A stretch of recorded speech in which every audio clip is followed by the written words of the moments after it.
네, 오늘도 우리 주님 예수 그리스도의 이름으로 여러분 한 분 한 분을 축복합니다. 아멘. 오늘 말씀 보면 사무엘이 이스라엘 백성들에게 거절당하는 장면이 나옵니다. 사무엘이 누구일까요? 사무엘은 이스라엘 백성들을 다스리는 사사였습니다. 하나님이 사무엘을 통해서 이스라엘을 다스렸다는 것이죠. 사사 시대에는 하나님이 이스라엘 사사를 통해서 다스렸잖아요.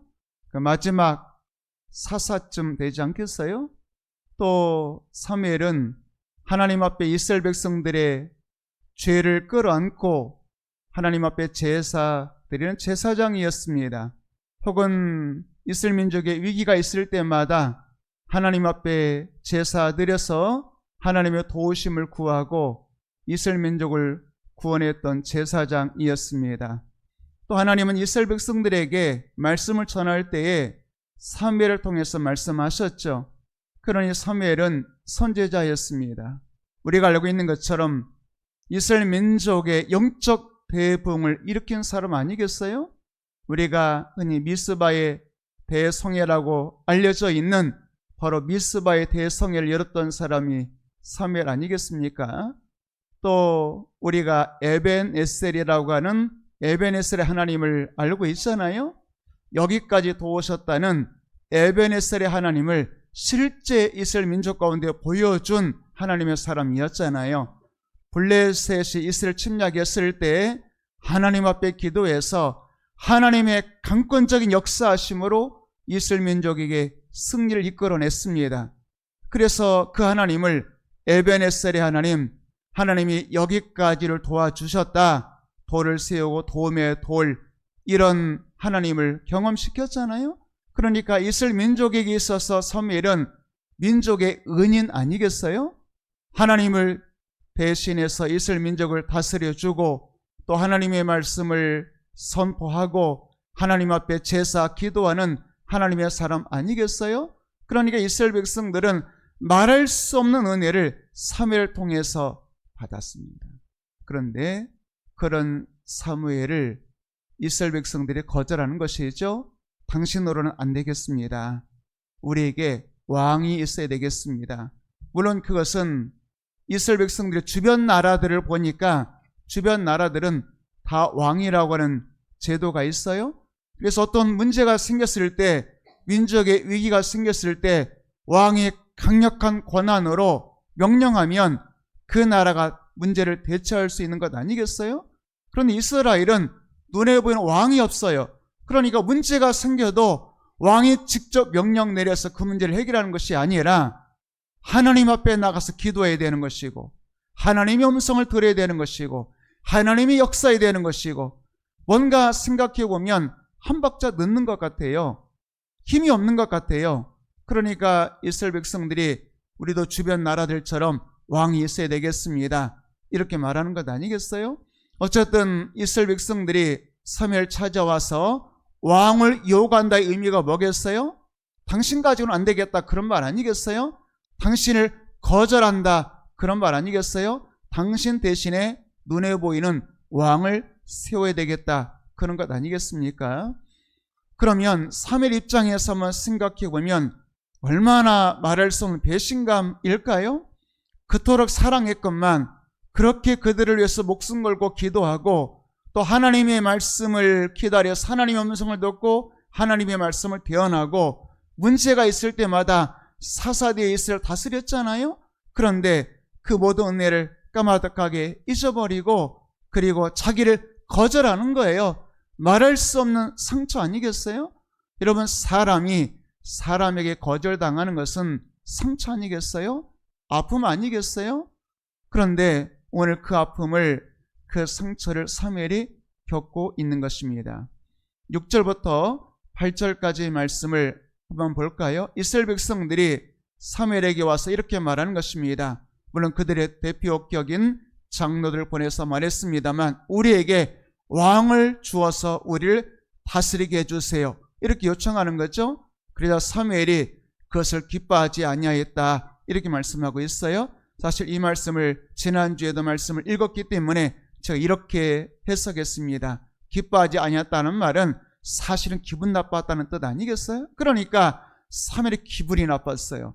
그런데 여러분, 우리는 기분 나쁘면 어떻게 하겠어요? 사람의 감정이 그렇잖아요. 그런 말이 있습니다. 오는 몽둥이 가는 홍두깨, 한마디 말 들으면 10마디. 여러분, 이것이 바로 사람의 감정 아니겠어요? 받은 대로 돌려주고 싶은 것 아니겠어요? 여러분, 그렇기 때문에 사무엘의 기분이 좋지 않았어요. 기분이 나빴어요. 기쁘지 않았어요. 그런데 사무엘은 거절당하고 감정이 상하고 기분 나쁘고 기쁘지 않을 때 사무엘은 사람과 싸우지 않았다고 말씀드렸죠? 누구를 찾아갔어요? 여호와께 기도했다. 이렇게 말씀하고 있는 것입니다. 여러분, 거절당하고 상처 있고 기분 나쁘고 기쁘지 않고 마음에 괴로움이 있을 때는 하나님 찾아가서 하나님 앞에 엎드릴 때인 것 믿으시기를 주의 이름으로 축복합니다. 자, 그렇게 하나님 앞에 기도했죠? 그러자 7절 말씀, 그렇게 거절당할 때 하나님 찾아가서 기도하면 기가 막힌 일이 벌어지는 거예요. 하나님의 음성이, 하나님의 말씀이 들려지게 되는 것이죠. 여호와께서 사무엘에게 이르시되, 그 말은 뭐겠어요? 조금 전에 6절에 사무엘이 여호와께 기도했다 그랬잖아요. 기도하는 사무엘에게 하나님께서 말씀으로 응답해 주셨다, 이렇게 말씀하고 있죠. 그 내용은 이스라엘 백성들이 너를 버린 것 아니라 나 여호와를 버린 것이다. 자기들의 왕이 되지 못하도록 누구를? 나 여호와를. 그러니까 사무엘을 버린 것이 아니라 사무엘을 사사로 혹은 선지자로 제사장으로 세운 여호와를 버린 것이다. 하나님이 이렇게 해석해 주셨다, 그 말이죠. 8절 역시 마찬가지로 계속해서 이렇게 말한 것입니다. 이스라엘 백성들이 나를 버리고 나만 버린 것이 아니라 내게도 그리하였다. 그 말은 나를 버리고 나를 버린 것뿐만 아니라 너도 버린 것이다, 이렇게 말씀하고 있는 것입니다. 그러면서 이제 10절부터 18절까지 말씀 보게 되면 하나님의 구체적인 말씀, 이스라엘 백성들이 왕을 구하는 것이 잘못되었다라는 하나님의 말씀이 사무엘에게 들려지게 되는 것이죠. 그렇게 이제 18절까지 하나님의 말씀을 들은 사무엘이 이스라엘 백성들에게 하나님이 이렇게 말씀하셨다라고 하나님의 말씀을 선포하게 되는 것이죠. 너희들이 내게 왕을 구했는데 하나님이 말씀하시기를 그것은 나를 버린 것이 아니라 여호와를 버린 것이다, 이 말씀을 이제 전해주게 되는 것입니다. 그런데 19절부터 22절까지 말씀 보게 되면 백성이 하나님 말씀 들었잖아요. 사무엘을 통해서 사무엘이 들은 하나님 말씀 들었잖아요. 그런데 여전히 백성이 사무엘 말 듣기를 거절했다, 이렇게 말씀하고 있는 것이죠. 그러면서 왕이 있어야 되겠습니다. 이 내용이 이제 20절까지 이어지게 되는 것입니다. 자, 그럴 때에 21절 2절까지 말씀 볼까요? 21절 말씀 보니까 사무엘이 백성의 말을 다 듣고, 그러니까 계속해서 거절하고, 두 번째 거절하는 것은 더 기쁜 나쁜 일 아니겠어요? 더 마음에 상처되는 것 아니겠어요? 아니, 세상에 하나님의 말씀을 똑바로 전해내도 불구하고 또 거절당한 거예요. 그럴 때에 사무엘이 백성의 말을 다 듣고 역시 기쁘지 아니했지만, 기분 나빴지만, 마음이 상했지만 그때 사람과 싸우지 아니하고 여호와께 아뢰었다, 그 말은 하나님께 나가서 하나님 앞에 기도했다, 이렇게 말씀하고 있는 거죠. 자, 그러니까 6절 8절 말씀과 똑같은 말씀이 반복되죠. 거절당했어요. 하나님께 기도했습니다. 그랬더니 하나님이 이르시되 말씀해 주셨어요. 다시 또 거절당했죠. 다시 하나님 앞에 기도했죠. 그러자 여호와께 아뢰었더니 22절 말씀 볼까요? 22절 말씀 보니까 여호와께서 사무엘에게 이르시되, 똑같은 모습이 반복되어 나오죠. 그러니까 오늘 말씀 보니까 사무엘은 사람에게 거절당할 때에 사람과 싸우지 않고 인간적인 방법을 찾지 아니하고 누구에게 나갔어요? 여호와께 나가서 여호와 앞에 엎드려 기도했습니다. 여호와께 여쭈었습니다. 그랬더니 하나님께서 이르시되 라고 하면서 하나님의 말씀, 하나님의 음성을 들려주셨습니다. 그러면 이렇게 좀 정리해 볼까? 우리가 때로 사람에게 거절당하고 인생의 고난이 찾아오고 괴로운 일이 있을 때는 하나님 앞에 엎드려 기도할 때라는 것입니다. 그러면 하나님이 그 어떤 때보다도 친밀하고 선명하게 찾아오시고 말씀하시고 은혜 주시는 때인 것 믿으시기를 주의 이름으로 축복합니다. 그래서 이것을 깨달았던 많은 사람들은 시편 119편의 기자처럼 고난당한 것도 내게 유익입니다. 고난이 유익일 수 있겠어요? 인간적으로는 유익이 아니죠. 그런데 고난을 겪어본 성도가 고난 때문에 하나님을 찾을 수만 있다면, 하나님 앞에 엎드릴 수만 있다면, 하나님의 은혜를 충만하게 경험하고 하나님의 말씀과 음성을 들으면서 혹은 여호와의 기적을 체험하면서 고난도 유익이라고 고백하게 되는 것입니다. 요즘에 오전 예배 시간에 요한복음의 7가지 표적 이야기 말씀하고 있잖아요. 문제가 생겼기 때문에 기도하게 되는 것이고, 그 문제 때문에 예수님이 하나님이신 표적, 기적이 나타나게 되는 것입니다. 문제가 없다면 기적이 일어날 수 있겠어요? 그러므로 여러분, 여러분의 인생에 문제가 생겼다면, 여러분의 인생에 고난이 찾아왔다면, 여러분의 인생에 실패가 찾아왔다면, 여러분의 인생에 창벽이 길이 나를 막고 있다면 그때야말로 하나님 앞에 엎드려 기도할 때인 것 믿으시길 바랍니다.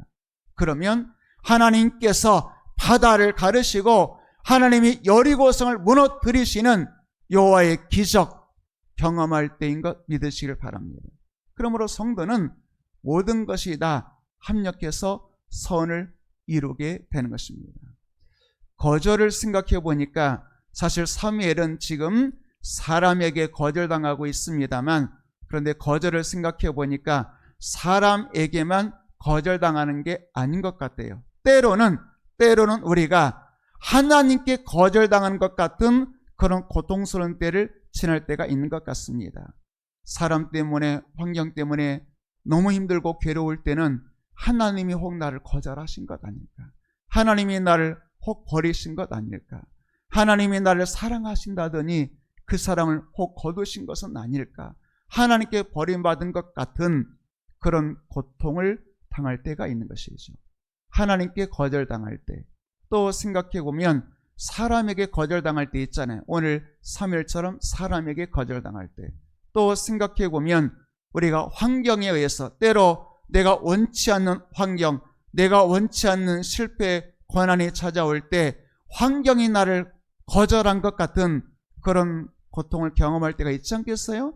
하나님께 거절당하고 또 사랑했던 사람들에게 거절당하고 혹은 내 주변 환경이 나를 배신하고 환경이 나를 거절한 것 같을 때 우리는 말할 수 없는 인생의 고통을 겪을 수가 있는 것이죠.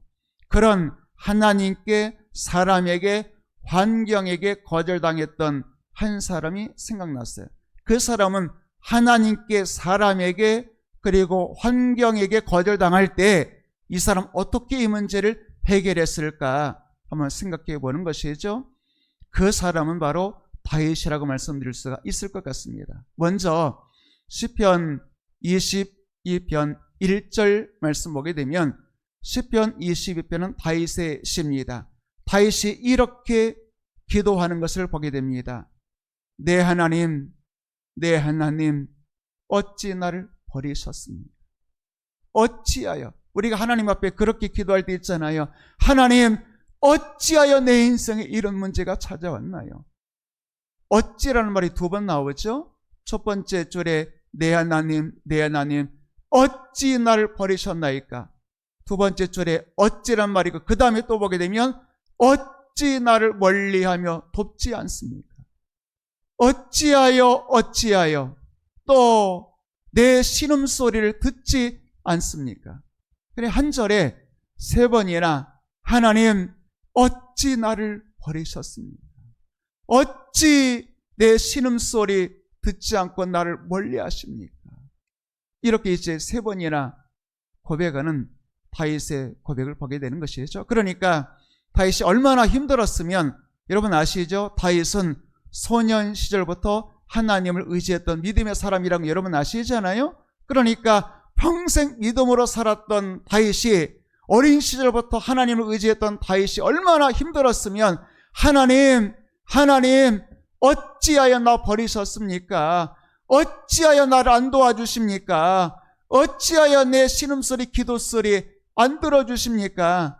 3번이나 반복할 정도니까 정말 힘들었던 것 같아요. 하나님께 거절당한 것 같은 그런 심적인 마음의 고통을 느꼈다, 이렇게 말씀드릴 수가 있겠죠. 여러분, 이런 하나님께 거절당한 것 같은 그런 고통 다윗만 겪었겠어요? 여러분들은 이렇게 고백해 본 적 없어요? 때로 기도하다가 너무 내 심장이 복받치고 정말 답답하고, 하나님이 정말 내 마음을 알아주시는가, 내 고통을 하나님이 정말로 아시는가, 그런 싶은 생각이 들 때 다윗처럼 하나님 어찌 나를 버리셨습니까? 나 버림받은 것 같아요. 하나님 왜 나를 멀리하고 나를 도와주지 않습니까? 하나님 내 신음소리 정말 못 들으신단 말입니까? 들으신다면 이럴 수는 없는 거죠. 이런 것 아니겠어요? 여러분, 그럴 때가 있잖아요. 나만 그런 게 아닌 것 같아요. 다윗도 이렇게 고백했다, 그 말이죠. 그런데 시편 20편 1절에, 물론 1절은 기도인데 뭐 감사기도, 찬송의 기도가 아니라 기도인데 원망 섞인, 여러분, 그러니까 우리가 사람에게는 원망해서는 안 되죠. 사람에게는 우리가 내 마음을 다 쏟아놓고 속마음 다 이야기한다고 사람이 내 마음 다 이해해 주겠어요? 그런데 하나님께는 내 마음을 솔직하게 이야기할 수 있잖아요. 여러분, 하나님 앞에서 힘들면 힘들다고 얘기하는 거죠. 아니, 하나님 앞에서는 다윗처럼 버림받은 것 같으면 하나님 나 정말 버린 거 맞습니까? 하나님 정말 나 멀리하는 거 맞습니까? 내 신음소리 기도소리 안 들으시는 건 맞습니까? 여러분, 하나님 앞에는 이렇게 기도할 수도 있는 것 아니겠어요? 다윗이 그렇게 했다면 우리도 할 수 있는 것 아니겠어요? 성경에 왜 기록되어 있겠어요?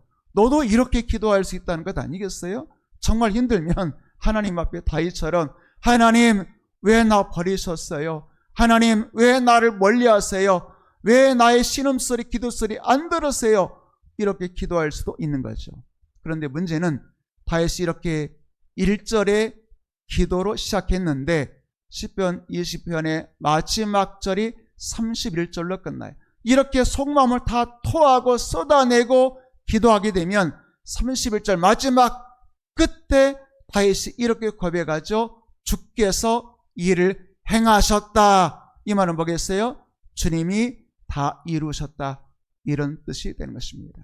처음에는 하나님 왜 나 버리셨어요? 하나님 왜 나를 멀리하세요? 하나님 왜 나의 신음소리 안 들으세요? 이런 원망 혹은 불평일 수도 있고, 혹은 하나님 앞에 나의 속마음을 다 토하여내듯이 그렇게 부르짖어 기도했는데, 그렇게 기도하면 하나님 우리의 마음을 만져주시죠. 그 우리의 마음에 확신과 담대함을 주시죠. 최후의 승리를 약속해 주시죠. 그러면 1절은 기도라고 말할 수 있겠지만 주께서 이를 행하셨다, 이 말은 찬송 아니겠어요? 그러니까 여러분들에게 그런 말씀을 드린 적이 있어요. 기도가 변하여 찬송이 될 때 진짜 기도가 시작되는 것이다, 이런 말씀을 드린 적이 있어요. 여러분의 기도가, 때로 그 기도가 힘들어요, 나 버림받은 것 같아요, 왜 나를 멀리하세요, 왜 내 신음소리 기도소리 응답해 주지 않으세요, 이런 기도일 수도 있겠지만, 그러나 이런 기도라도 하나님 앞에 정직하고 솔직하게 내 마음을 쏟아놓으면 여러분의 입술에서 그 기도가 변하여 탄식이 변하여 주께서 이를 행하셨다, 다 이루었다라고 찬양할 수 있는 그날이 오게 될 줄로 믿습니다. 순서가 그런 것 아니겠어요? 사도행전 16장에 보게 되면 바울과 실라가 빌보 감옥에 갇히게 되잖아요. 매맞고 아프고 괴롭고 그럴 때 사도행전 말씀 보게 되면 이렇게 말씀이 시작됩니다. 한밤중에 바울과 실라가 기도하고 찬송하며, 한밤중에 어두워요, 캄캄해요, 감옥에 갇혔어요. 그리고 말 그대로 한밤중에요. 시간이 한밤중일 수 있겠지만 인생 앞날이 캄캄해. 그런데 그때는 한밤중에는 뭐 할 때예요? 기도할 때라는 것이죠. 그러면 기도하면 그 다음 무엇으로 이어져요? 찬송으로 이어지게 되는 것이죠. 그러자 그 다음 이렇게 말씀이 이어집니다. 이에 기도하고 찬송하자 이에 갑자기 큰 지진하고 옥토가 흔들리고 문이 열리고 묶인 모든 것들이 다 풀어졌더라. 기도가 처음에는 한밤중에 했잖아요. 한밤중에 기도했더니 기도가 변하여 찬송이 되고 찬송할 때 갑자기 하나님의 간섭과 기적이 일어났다고 말씀하고 있는 것입니다. 그 찬송가에 있는 그 가사를 저는 사랑합니다. 주 안에 있는 나에게인가요? 그 찬송에 보게 되면 그 두려움이 변하여 내 기도 되었고 두려울 때는 기도할 때인 것이죠. 그러면 뭐예요? 전날에 한숨 변하여 오늘의 내 노래 찬송이 되었네. 그러니까 지금 내가 두려워요. 지금 내가 거절당해서 괴로워요. 고통당해요. 삶이 현실이 너무 고통스러워요. 여러분 두려울 때는 기도할 때인 것 믿으시길 바랍니다. 두려움을 기도로 바꿀 수만 있다면 한숨이 변하여 뭐가 돼요? 찬송이 되고 한숨이 변하여 찬송이 되는 순간 하나님의 간섭, 갑자기 지진이 일어나고 옥토가 흔들리고 옥문이 열리고 묶인 모든 것이 다 풀어지는 하나님의 기적이 일어나게 되는 것입니다. 자, 여러분 시편 22편 다윗의 시, 하나님 앞에 하나님께 거절당했을 때 다윗은 기도했다 그랬잖아요. 거절당한 것 같은 그 마음 그대로 하나님 앞에 쏟아 놓았어요. 그랬더니 결론이 뭐예요? 주께서 이를 행하셨다. 주께서 다 이루었다라는 찬송으로 끝나게 되는 것을 보게 된다. 그 말이죠. 여러분 이런 역사가 있게 되기를 축복합니다. 시편 22편이 다윗이 하나님께 거절당했을 때에 기록한 시라고 한다면 혹은 기도문이라고 한다면 시편 27편은 사람에게 거절당했을 때 역시 그때 다윗은 어떻게 반응했을지에 대해서 말씀하고 있습니다. 시편 27편 3절 4절 말씀 볼까요? 3절 말씀 한번 읽어봅니다. 한 사람도 아니야. 여기서 군대 전쟁이라는 말이 나오잖아요. 한 사람이 나를 거절하는 게 아니야. 수많은 사람들이 군대가 나를 지금 대적하고 거절하고 있어요. 그때 무엇을 했느냐 하면 3절 읽어봅니다. 시작.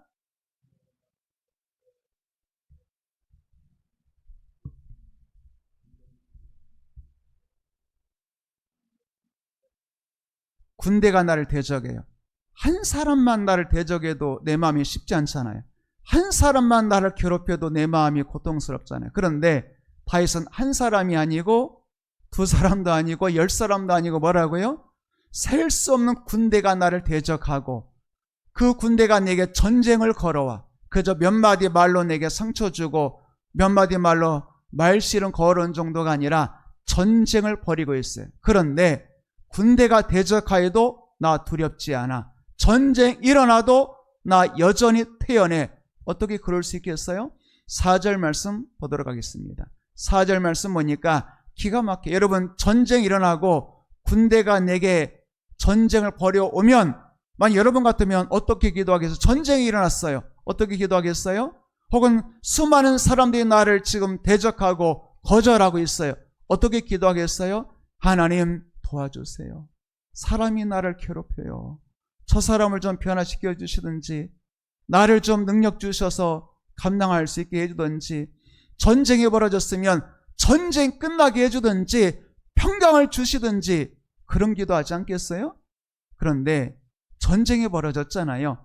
군대가 지금 지치고 나를 대적하고 있잖아요. 사람들이 나를 지금 거절하고 있잖아요. 그런데 다윗의 한 가지 소원이 이렇게 기록되어 있습니다. 내가 여호와께 바라는 한 가지 일, 한 가지 소원이라는 것이잖아요. 한 가지 소원을 하나님께 내가 그것을 구하겠습니다. 그게 뭐예요? 전쟁 그치게 해주세요. 군대 물러가게 해주세요. 나의 시험 끝나게 해주세요. 고난이 끝나게 해주세요. 나를 거절하는 사람 심판해 주세요가 아니라 내가 내 평생에 여호와의 집에 살면서 여호와의 아름다움을 바라보며 여호와의 성전에서 여호와를 사모하는 그것입니다. 그러니까 3절 말씀 보게 되면 사람에게 거절당하여 사람이 군대가 나를 향하여 진치고 군대가 나를 향하여 사람이 전쟁을 일으키고 싸움을 걸어오는데 다윗은 군대나 전쟁을 바라보는 것이 아니라 눈을 들어서 누구를 바라보는 거예요?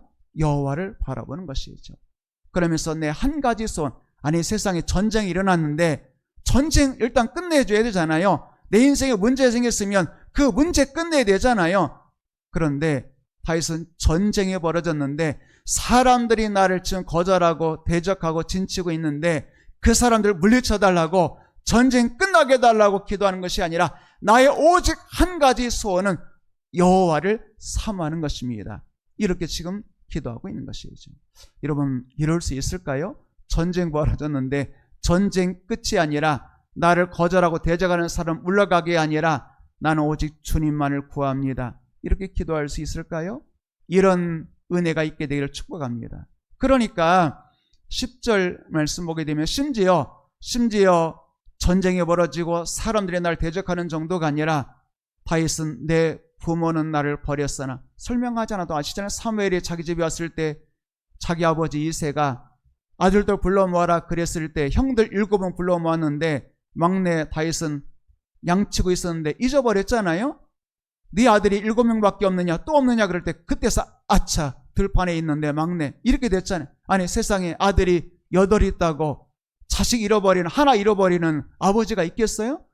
나중에 그 이야기 들었을 때 다윗이 얼마나 상처 입었겠어요. 아버지도 나를 버렸구나, 아버지도 나를 잊었구나.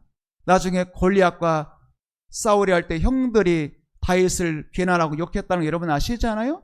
그러니까 다윗은 일평생 사람에게 상처투성이었어요. 아버지로부터 거절당하고 형들로부터 거절당하고 나중에 골리앗 이기고 왕이었던 사울의 딸 미갈과 결혼했잖아요. 그런데 나중에는 자기 또 다른 아버지였던 장인이잖아요. 사울이 다윗을 죽이려고 했잖아요. 아니 세상에 장인이 사위를 죽이려고 해요. 그 정도만 있는 게 아니야.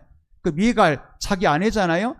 하나님의 다윗성의 언약궤를 모셔올 때 다윗이 춤을 추면서 하나님 앞에 예배하잖아요. 그때 자기 아내 미갈이 다윗을 업신여겼다는 거 여러분 아시잖아요. 그러니까 다윗은 자기 아버지, 형들, 장인, 심지어 자기 부인까지도 무시하고 거절당했던 사람이죠. 나중에 보게 되면 다윗의 아들 압살롬이 다윗 배신했다는 것 아시죠? 자식도 배신해. 그리고 자식 압살롬이 배신했을 때 다윗은 나이가 들었죠. 압살롬은 떠오르는 태양, 젊은 왕의 다음 세대의 왕이 될 사람이죠. 그러니까 평생 다윗과 함께했던 전쟁터의 전후, 다윗의 신하, 다윗의 친구까지 다 다윗을 배신하고 압살롬 편에 섰잖아요. 그러니까 다윗이 얼마나 힘들었겠어요. 그때 왕궁에서 쫓겨날 때에 사무엘서에 보게 되면 맨발로 울면서 왕궁에서 쫓겨났다, 맨발로 울면서 도망갔다, 그런 표현이 나와요. 그러니까 다윗은 일평생 사람들에게 얼마나 많은 상처 입었는지 몰라. 그런데 한 가지 중요한 것은 그럴 때마다 다윗은 사람 바라본 것 아니라 자기 대적하고 거절하는 사람이 아니라 누굴 바라보았어요? 내 부모는 나를 버렸으나 여호와는 나를 영접하시리이다. 그러니까 다윗은 거절하는 사람과 맞서 싸우거나 그 사람 때문에 상처 입고 주저앉고 낙심하고 좌절하고 원망하는 것이 아니라 하나님을 바라보니까 심지어 부모는 나를 버렸다 할지라도 여호와는 나를 언제나 영접해 주시는 것을 내가 믿습니다. 이렇게 고백하는 것 아니겠어요? 자, 여러분, 다윗은 사람에게 상처 입을 때, 전쟁이 일어난 것 같이 인생의 고난을 당할 때 사람 물리쳐달라고, 전쟁 끝나게 해달라고 기도하는 것이 아니라 그때도 한 가지 소원은 오직 여호와를 사모합니다. 이런 기도 아니었겠어요? 또 다윗이 시편 63편 보게 되면 제목에 다윗의 시 유다 광야에 있을 때 이런 말씀이 있습니다. 그러니까 광야라는 거 여러분 아시죠? 사울왕에 쫓겼을 때든지 혹은 자기 자식 베반에서 압살롬에 의해서 왕궁에서 광야로 쫓겨갔을 때든지 아마도 자기 아들에서 쫓겨나서 광야에 있을 때인 것으로 예상이 됩니다만 어쨌든 시편 63편은 다윗이 사람에게 상처 입고 광야로 쫓겨갔을 때 이야기가 기록되어 있습니다. 그때 시편 63편 1절 말씀 볼까요? 1절 말씀 보게 되면 이렇게 고백합니다. 다시 한 말씀 봅니다. 다윗이 사람에게 거절당해서 가진 것 다 빼앗기고 그리고 광야로 쫓겨가서 먹을 것도 없고 마실 물도 없는데 그때 다윗이 뭐라고 기도했을까요? 하나님이여 주는 나의 하나님이시라. 저는 말씀을 읽다가 그런 생각이 들더라고요. 이럴 때도 하나님, 그래도 하나님은 나의 하나님이십니다. 내 인생이 아무리 힘들고 광야에서 물이 없어 목말라 죽어간다 할지라도 하나님, 주님은 나의 하나님이십니다. 이 고백에는 변함이 없는 거죠. 그러면서 그 다음 말씀 봅니다. 내가 간절히 주를 찾되 물이 없어 마르고 황폐한 땅에서, 여러분 광야에서 물이 떨어졌어요. 여러분 광야에는 뭐가 제일 중요한지 여러분 아시죠? 광야에서는 황금이 중요한 게 아니에요. 광야에는 심지어 광야에서는 떡이나 빵이 중요한 게 아니에요. 광야에서 제일 중요한 게 뭔지 아세요? 물이 제일 중요한 겁니다. 그런데 광야에서 물이 떨어졌어요. 그럼 여러분 뭘 기도하겠어요? 조금 전에 전쟁 벌였어요. 여러분 전쟁이 장난이 아니잖아요. 그런데 전쟁이 벌어졌는데 다윗은 뭘 기도했어요? 이 전쟁에서 이기게 해주세요가 아니라 나는 오직 한 가지 주님만을 사모합니다. 그렇게 기도했어요. 자, 여기서도 마찬가지예요. 환경이 자기를 거절해요. 광야에 있어요. 뜨거워요. 물이 없어요. 목말라 죽겠어요. 그런데 목말라 죽겠는데 내가 간절히 주를 찾되 물이 없어 마르고 황폐한 땅에서 내 영혼이 주를 갈망하며 내 육체가 주를 앙모합니다. 이렇게 기도하는 것을 보게 됩니다. 여러분 갈망, 그러니까 갈망은 뭐겠어요? 물이 없어 목마른 땅에서 하나님에 대해서, 주님에 대해서 갈망합니다. 그 말은 뭐예요? 내 몸이 물이 떨어지면 물을 갈망하잖아요. 물 주세요. 물이 없으면 죽을 것 같아요. 그런데 내가 진짜 물이 없어서 목말라 죽게 생겼는데 내 몸이 물을 갈망하는 것보다 내 영혼이 주님을 더 갈망합니다. 이런 기도 아니겠어요? 여러분 조금 전에 27편의 기도와 똑같아요. 전쟁 벌어졌어도 전쟁에서 승리하는 것보다 뭘 더 구했다고요? 여호와를 구했습니다. 물이 없어 목말라 죽어가는데 물 주세요가 아니라 주님을 갈망하고 앙모하고 사모합니다. 이렇게 되는 것 아니겠어요? 그러니까 육체의 목마름보다 하나님에 대한 목마름이 더 컸다고 고백하고 있는 것입니다. 여러분 오늘 이 시간 여러분들이 말씀 듣고 기도할 때 주님, 제가 하나님에 대해서 목이 마릅니다. 주님, 제가 하나님의 말씀에 대해서 배가 고픕니다. 내가 마실 물이 없어 목이 마를 때 사슴이 신임을 찾는 것보다 나는 주님을 더 갈망합니다. 주님에 대해서 더 사모합니다. 주님에 대해서 더 목이 마릅니다라고 기도할 수 있는 여러분 되기를 주의 이름으로 축복합니다. 그러면서 얼마나 주님을 사모하는지 3절 말씀 보게 되면 이렇게 말하죠. 주님의 인자하심이 주의 사랑입니다. 주의 사랑이 얼마나 좋은지, 주님 나를 안아주시고 내가 너를 사랑한다 말씀해 주시는 주의 인자, 주의 사랑이 얼마나 좋은지, 생명보다는 뭐예요? 내가 죽고 사는 것보다 주의 사랑이 나음으로 내 입술이 주님을 찬양합니다. 이렇게 고백하는 겁니다. 자, 지금 다윗이 유다 광야에 있을 때 그랬잖아요. 광야에서 물이 없어 목말라 죽어가고 있어요. 그런데 다윗은 뭐라고 말했어요? 내 입술이 주님을 찬양합니다. 원망이 아니라 찬양합니다. 아니 그럴 수 있을까요? 사실은 이해가 안 가요. 전쟁이 벌어졌는데 전쟁 이기게 해주세요가 아니라 주님을 사모합니다. 이해가 돼요? 이해가 안 돼. 어떻게 이럴 수 있을까? 광야에서 물이 없어 목말라 죽어가는데 물 주세요가 아니라 나는 주님을 갈망합니다. 나는 내 생명보다 죽고 사는 것보다 주의 인자하심이, 주의 사랑이 더 나음으로 나는 광야에 있지만 주님 나 사랑해 주신다는 것을 내가 느끼고 깨닫는 순간 광야에서도 나는 내 입술이 주님을 찬양할 수 있습니다. 이렇게 고백하게 되는 거죠. 자, 여러분 오늘 말씀을 통해서 다윗은 하나님께 거절당할 때, 사람에게 거절당할 때, 환경에 거절당할 때 오직 하나님만 바라보고 기도했잖아요. 그럴 때 하나님의 위로 경험한 것 아니겠어요? 사무엘이 사랑했고 마음을 주고 그들을 위해서 목숨같이 기도해주고 섬겨주었던 이스라엘 백성들에게 거절당할 때에 그들에 대해서 서운한 마음을 품고 그들에 대해서 같이 맞서 싸우고 그들 앞에 분노하고 기분 나쁘다고 말하지 않고 오히려 뒤돌아서서 하나님 앞에 엎드려 기도했더니 하나님의 음성이 들렸잖아요. 하나님의 말씀을 듣게 되었잖아요. 여러분, 고난당할 때는 하나님 앞에 엎드려 기도할 때이죠. 그러면 하나님께서 전에 듣지 못했던 말할 수 없는 하나님의 은혜, 하나님의 음성, 하나님의 말씀, 성령의 충만함, 하나님의 기적, 하나님의 표적을 경험하게 될 줄로 믿습니다. 여러분들이 시편 기자처럼 훗날 최후의 승리 목격하게 될 때 고난당한 것도 내게 유익입니다. 이로 말미암아 내가 주의 음성을 듣고 이로 말미암아 내가 주의 표적을 목격했습니다. 고백하는 그런 고백의 역사 있게 되기를 주님의 이름으로 축복합니다.